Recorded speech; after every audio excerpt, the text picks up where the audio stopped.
ডাকেন, আপনার কোন বস আছে তাকে ডাকেন, দেখি তার কত বড় ক্ষমতা। থানায় আসতে হইলো কেন?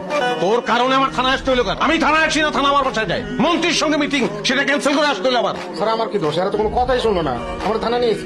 আমার পরিচয় দোষ নাই? দিছি কি বলে? আর কোনো মন্দির ফন্দির টাইম নেই। সাহেব ভাই চিনুন। কি সাইম কি? হ্যাঁ তারপর চিনেন আপনি। কনগ্রাচুলেশন, বিশাল ক্ষমতাশালী জায়গায় তুই চলে আসছস। বাহ, কি হচ্ছে আমার এখানে? আমার অফিসে এসে আমার সাথে কথা না বলে আপনি ওদের সাথে কথা বলতেছেন, কে আপনি? আপনার অনেক সাহস, আপনি আমার গাড়ি আটকাইছেন, আমার ড্রাইভারকে আটকাইছেন, কারণ আপনি আমাকে চেনেন না। সায়েম চৌধুরী, সিআইপি, আপনাদের থেকে অনেক বড় বড় হ্যাডেবল অফিসারদেরকে স্যার বাম পকেটে নিয়ে ঘোরেন। মন্ত্রী সুলতান মাহমুদ, আমার চাচা, মন্ত্রী ফিরোজ আলম, আমার ফুপা।